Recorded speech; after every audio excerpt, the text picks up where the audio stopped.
Ray Pilcher and Clark Talkington told me what coal methane emissions are and what can be done to prevent them from polluting our environment. To begin with, can you explain to our viewers what coal methane is?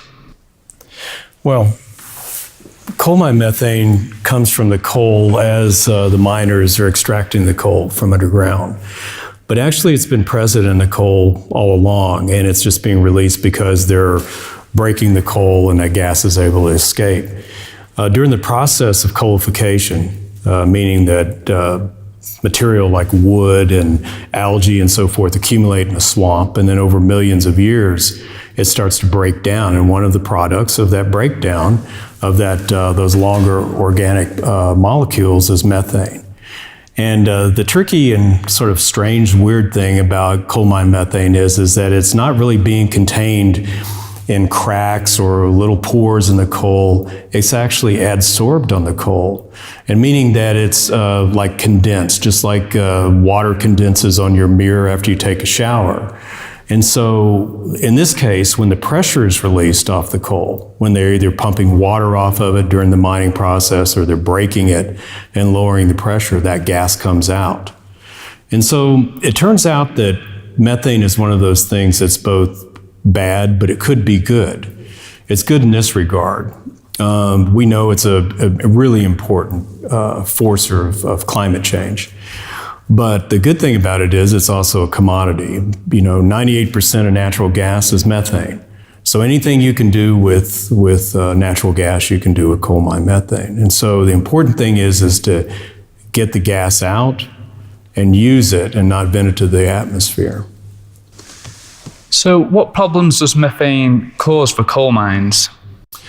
Well, I think everybody's familiar with the old story about the canary in the coal mine, right? Well, part of that had to do with just bad air, the lack of oxygen. But the other part is that it had to do with methane. And because methane is a flammable gas, if it accumulates and it's exposed to a spark, and the mixture of gas and oxygen, or the air that the miners are breathing, happens to be between 5 and 15%, then it's explosive. So when you read about mine disasters in any part of the world, China, the United States, Australia, any of the other places where there have been really serious mining explosions, a lot of times it starts with the ignition of methane. So that's why it's so important for the miner to get it out of the mine. So what is the impact of methane on the environment then?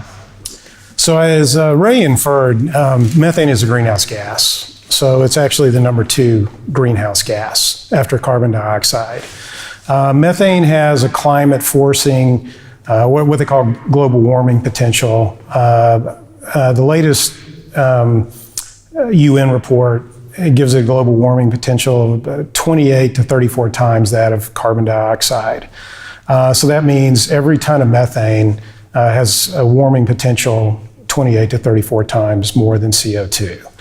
But the thing with methane is it has a much shorter atmospheric life than CO2. So the near-term impact of methane emissions is actually much greater. And as a result, there have been significant policy interest in recent years to abate methane emissions as a near-term step towards mitigating the impacts of climate change. We're talking about coal mine methane today, but there are other sources of methane as well. Agricultural operations, oil and gas systems, municipal landfills are some of the others. So again, methane accounts for about 16% of the impact of greenhouse gas emissions on climate. How can you vent these mines without causing any danger to the environment and extract it in a safe way? Well, the mines actually, they have to remove methane from the underground mine for safety reasons. As Ray indicated, once you get to a certain point, it becomes explosive. So they have to move methane out. They do this using massive ventilation systems. But in some cases, they also in addition to those ventilation systems, which are big fans on the surface, they also drill boreholes into the coal seams to reduce gas either before or after mining has occurred. It's a supplementary technology. So the gas that comes out of the boreholes is actually usually higher concentration gas.